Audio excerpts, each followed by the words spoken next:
I'm here to help women reset and rewild, to embrace and prioritize the pauses in order to reclaim their peace and power.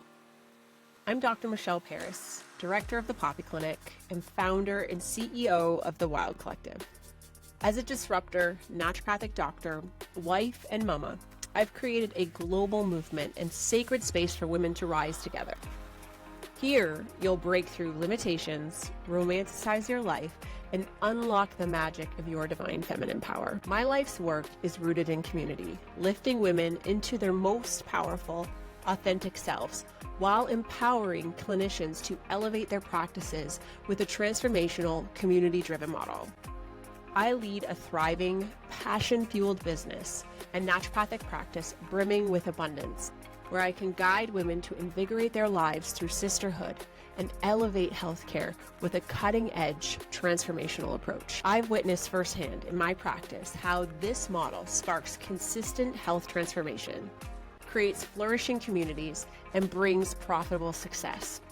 You can have it all, a life filled with abundance, contagious joy, and untethered potential. So pull up a seat. It's time to pour into yourself and tap into your intuition and design a life that's wild, free, and uniquely yours. And I'm going to show you how.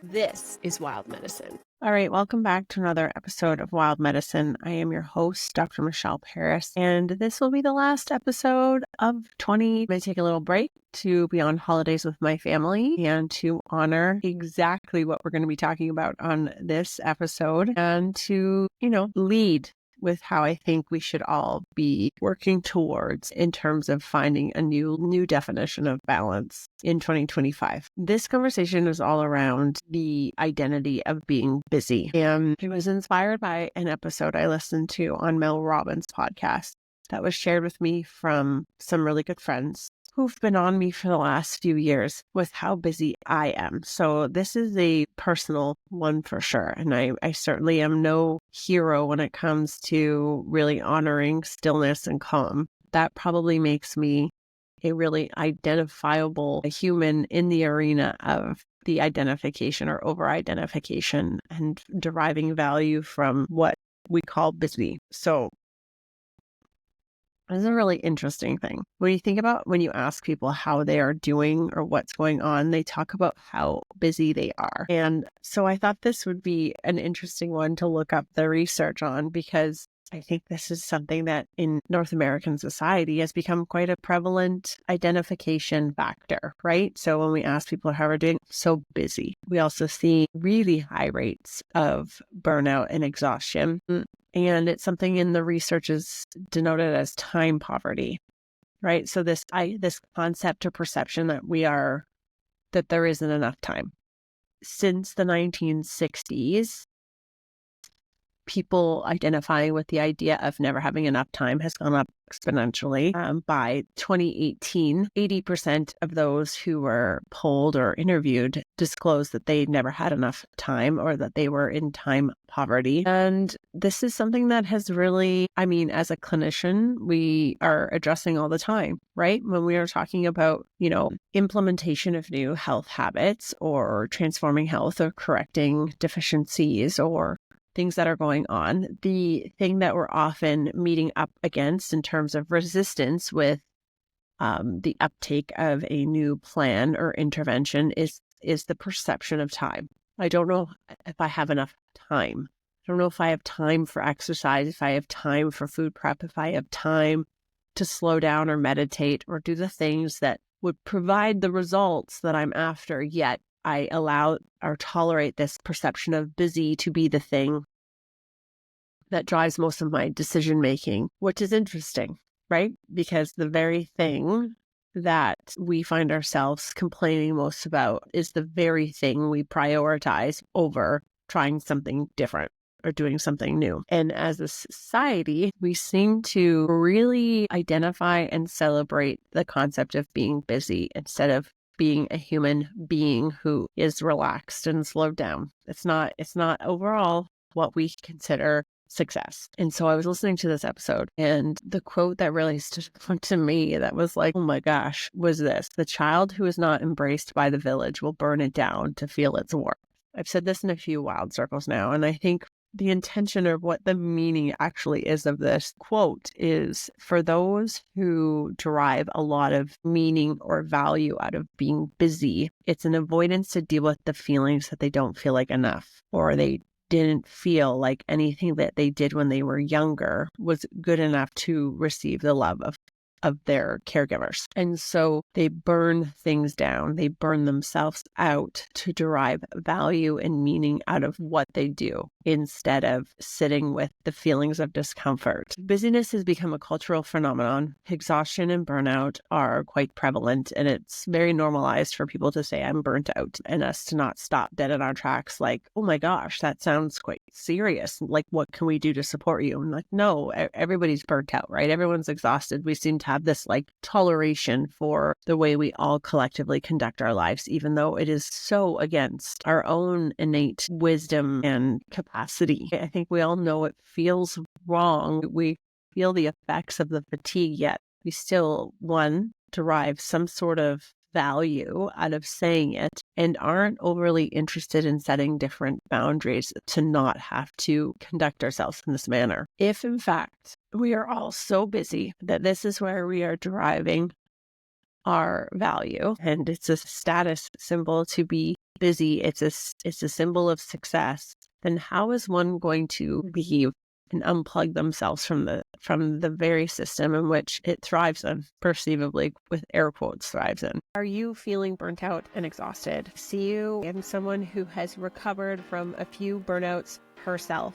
And through sitting in circles with women over the last 8 years, I have some perspectives as to what personality traits and habits and thinking traps perpetuate and put us at higher risk of developing and ending up in burnout. So if you want to find out your burnout archetype quiz, are you a CEO? Are you a saboteur, a martyr, a rescuer, or a zombie? Then head over to the show notes, click the free quiz, and find out what might be getting in your way. Also, learn strategies and things to consider to help you reclaim your energy and recover from burnout so that you can be blissed out in the world and doing things that make you happy. Enjoy. One of the best things that happened to me, and the reason why I'm saying I'm taking a break from the podcast over the holidays, is because of this very fact. Last year, my friends invited me. I am someone who derives a whole lot of meaning from being busy and being distracted and disconnected and being in time poverty all the time, often self-inflicted.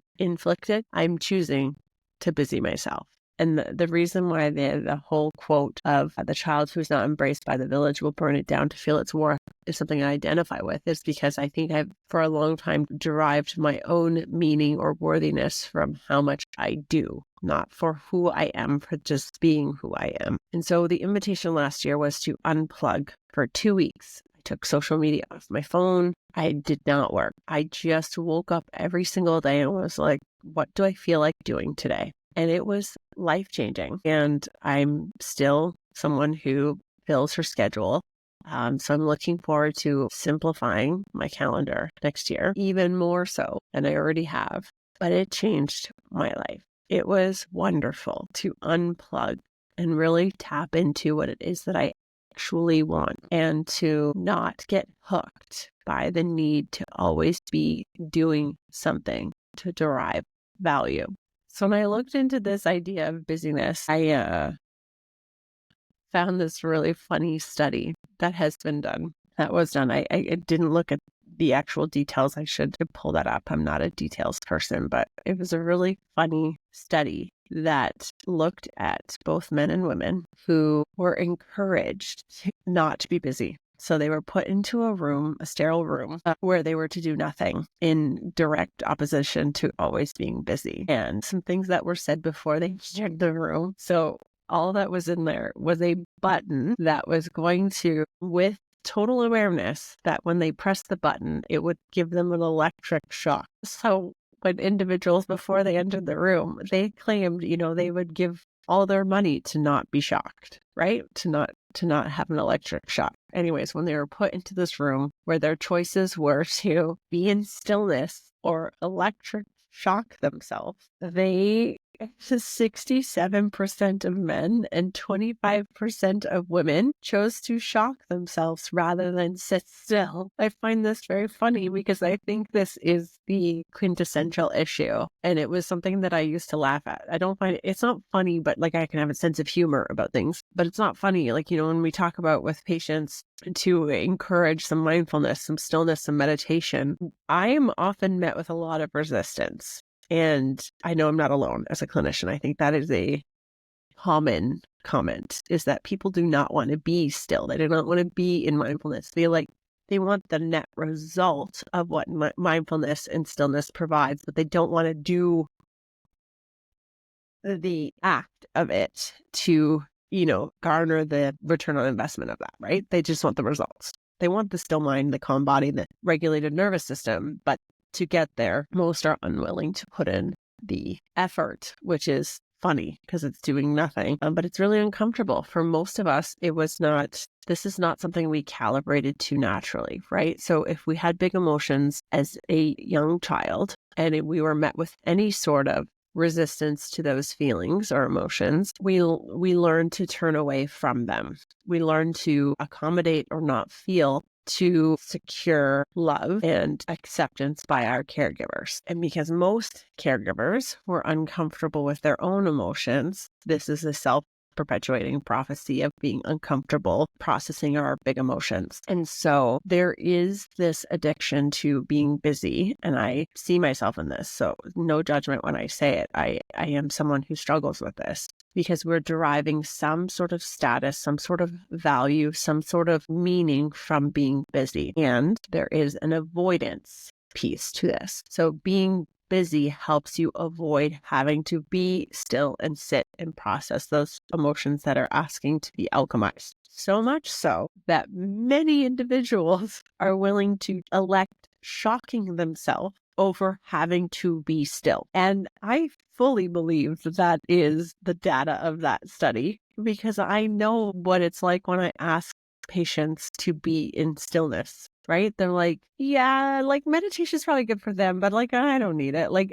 I tried that once. It wasn't for me. Wasn't for you. The very thing we're all encouraged to do wasn't for you. That's interesting. So the seed I want to plant is like twofold. The first I want to plant is the permission slip to not be available and busy all the time. The permission to actually slow down and enjoy, be in the presence of the moment without feeling like you need to be producing or doing something in order to derive value or meaning or status. The other is to really start looking at this, your own personal relationship with these ideas. How do you use busy as a vehicle to escape processing your feelings or being still and having to confront what is uncomfortable? What I find particularly humorous for myself is really seeking out coaching and support around this, and still asking for, where are the checklists, where are the courses, what are the things I can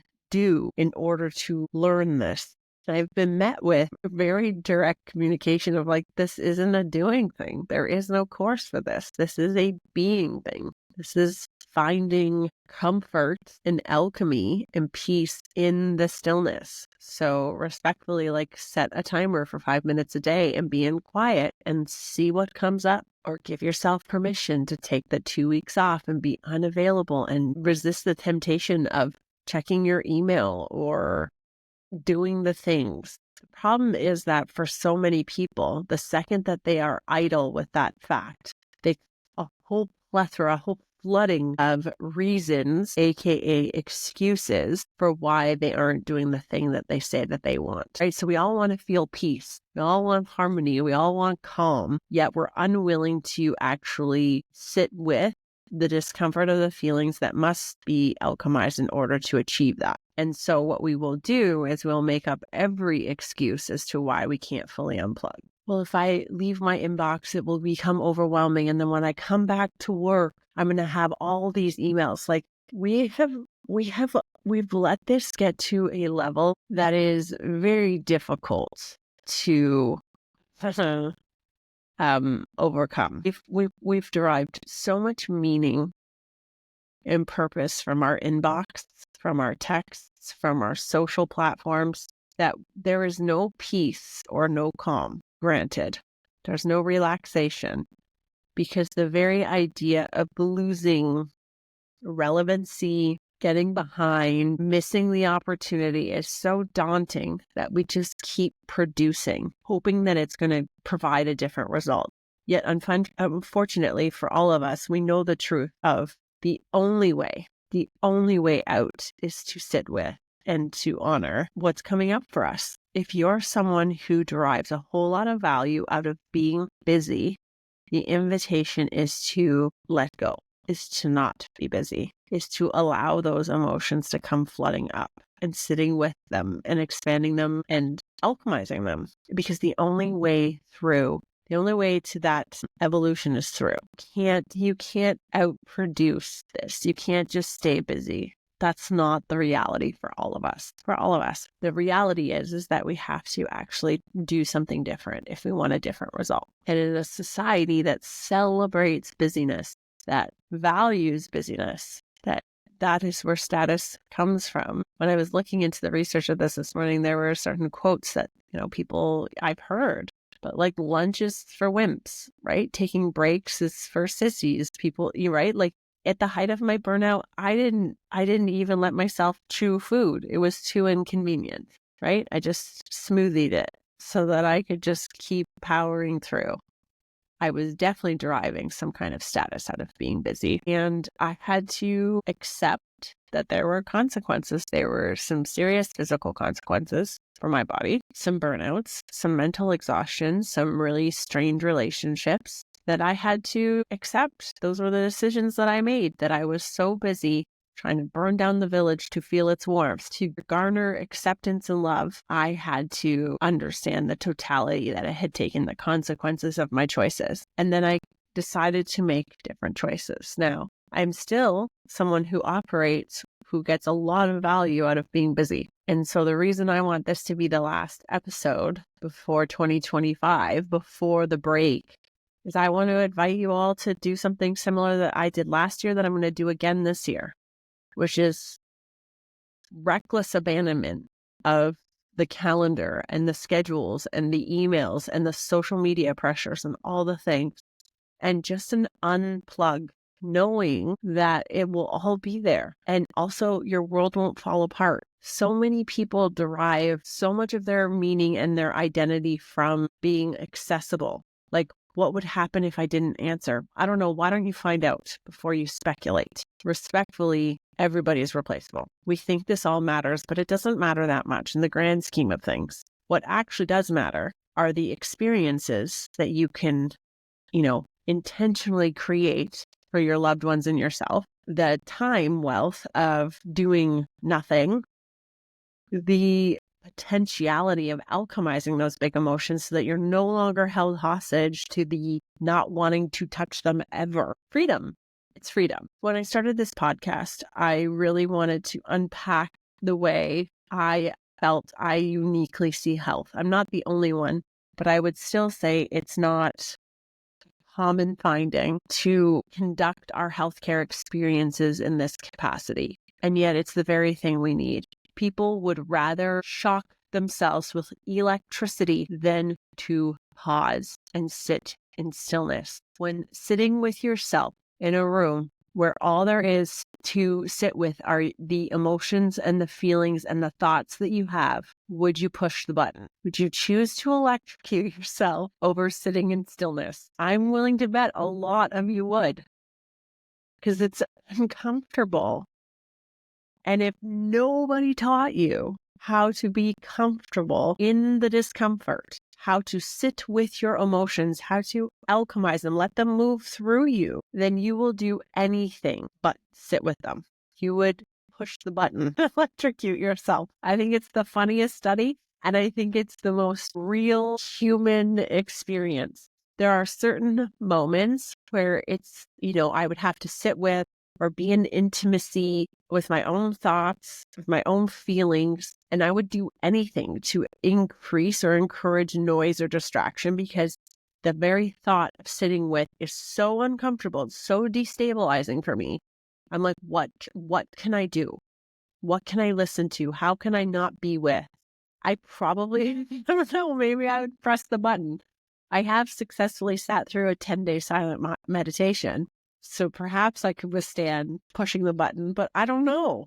I don't know. Maybe they went at the study, they don't even tell you how long you're in the room, which creates a whole kind of flooding of fears of like, well, what could come up? We never safely processed our emotions. There is this fear we hold that we will never leave that state of emotion. If you were allowed to process your emotions, if you let yourself now process emotions, you would see that there is a life cycle to emotions. And alchemy is the only way through. And then you're no longer hostage, because as soon as we start to feel the sensation of sadness or fear or even happiness, because when you cut yourself off from the bad, you cut yourself off from the good. How many of you, when you go on vacation, the first thing you think of is either the inbox when you come home or that your vacation is going to end? You do like this interesting thought process of, instead of being like, oh my gosh, for the next 7 days, I'm going to lay on the beach and sleep and be with my family and giggle.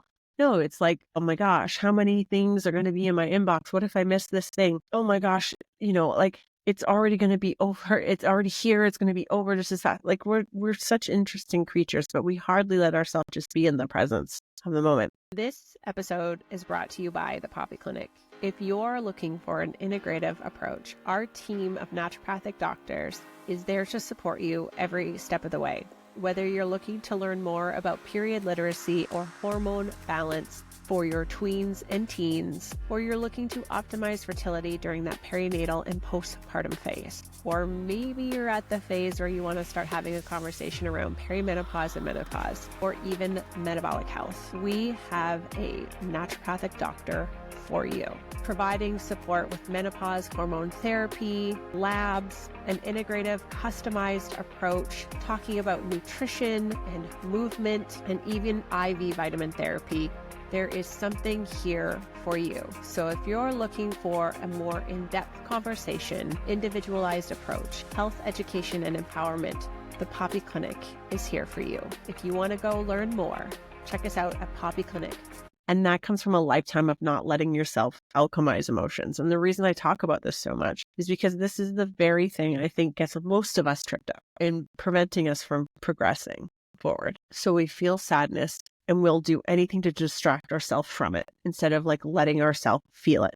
And I think the perception is, if I feel sad, I'll never stop feeling sad, because we never safely process those emotions from a young child. We don't actually know. It's like a blind spot. We're like, I could cry forever. I could let this sad thought in and I could wind up in a really, really low, big depression. So instead of confronting and befriending and sitting with, we totally abandon that. We like block it away, pretend it's not happening. We take a pill, we distract ourselves, we watch a show, we doom scroll, we whatever, but we don't sit with. But what you would learn is, if you did, there's an acceleration of emotion, there is a peak or a climax, and there's a deceleration. I always use the example because I think it's a good example. But if you've ever let yourself like ugly cry, and I have in the shower, I just like to let myself really cry. I'm on the ground, it's like snot's coming out, tears are coming out. It's fully embodied. It's ugly, primal. It feels very real. And then all of a sudden there's a moment where I like am aware of my surroundings and I actually start laughing, because I'm like, if someone were to walk in right now, a family member, it would make them really uncomfortable. They would think, what the hell are you doing? Why are you on the shower floor? Why is there snot falling out of your face? Why, right? Like, why are you heaving like that? That's the full alchemy of like actually having perspective, because you let yourself do the thing. But if you've never let yourself do the thing, you stop the tears as soon as you feel them coming on, you shut them down, right? Because you're like, what if I cry forever? Well, if you let yourself, like, what if you cry forever? Like, what would happen if you just sat with that idea for a minute? But what ends up happening for all of us, most of us, is that we will busy ourselves to never confront it. And so even though it's become a status symbol, it is going to be a radical act of self-love to no longer need to identify with the idea of busy. What if busy was BS? What if you just didn't touch it? You didn't derive any meaning from it. You let yourself sit with the discomfort. You let yourself feel instead of busying yourself. I am saying this as an invitation to us all because last year I heard my friends it got through.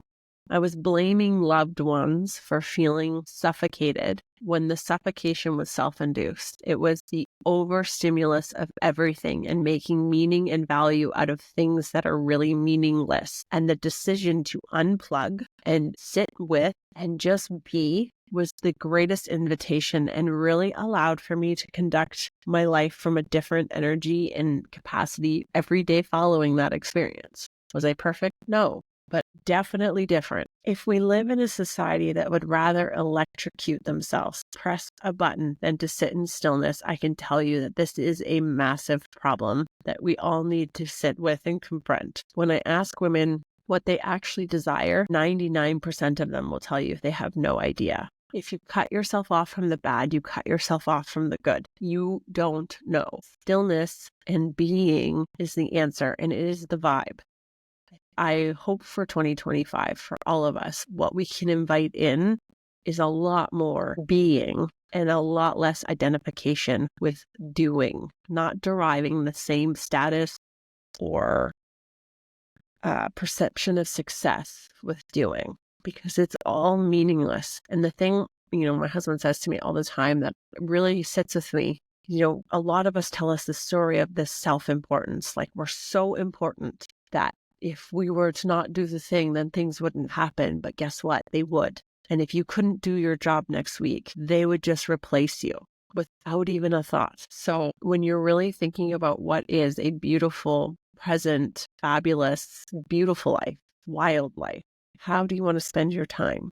Who do you want to spend it with? And what do you want to be doing in that time? Do you want to be busying yourself, escaping, or abandoning yourself, hoping that all of these things that you do will derive some kind of value for yourself?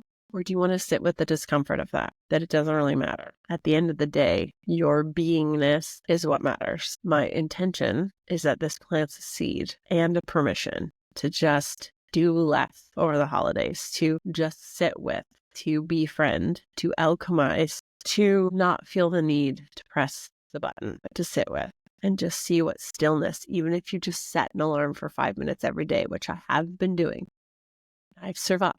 And it actually has invited in deep introspection and really good ideas and opportunities of saying, what things can I take off my calendar? What tasks can I take off? Because they don't really move the needle. I just keep busying myself because the distraction is the thing I'm doing to avoid feeling. I hope that wherever you're hearing this, whenever you're hearing this, that it lands however you need to hear it. But when I was listening to an episode on busyness, I really felt called out. Like, oh my gosh, all of my meaning comes from my identity of being busy.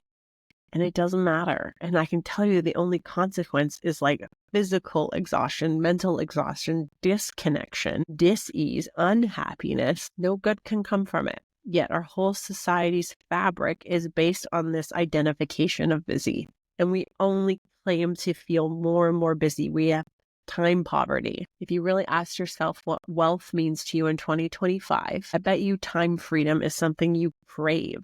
And the only way to fully understand what that means to you is to be in stillness and deep contemplation around these things. You cannot escape or outrun the drive to sit with and figure that out for yourself. So as we close 2024, I want to say thank you for listening. Thank you for being here. Thank you for being a part of this wild community. I am immensely grateful for you.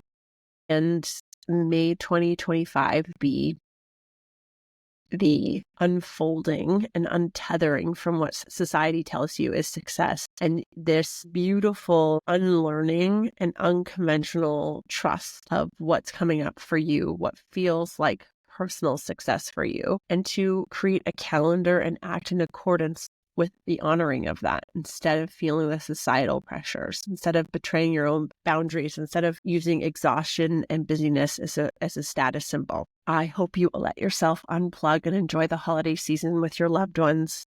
Hope you invite in the comfortable and uncomfortable alchemy of what comes up for you, whatever that may be, knowing that power and internal peace is on the other side of that. Merry Christmas, happy holidays, happy New Year, and I'll talk to you in 2025. Stay wild. Thank you so much for tuning in to Wild Medicine. I am so grateful to have you here, and I hope you're feeling inspired and empowered. If you enjoyed today's episode, please don't forget to subscribe and leave a 5-star rating. It helps us reach more incredible women just like you. And before you go, quick reminder, the information shared on this podcast is for educational purposes only and is not intended to diagnose or treat any medical condition. Please consult with your healthcare provider for personalized advice and care.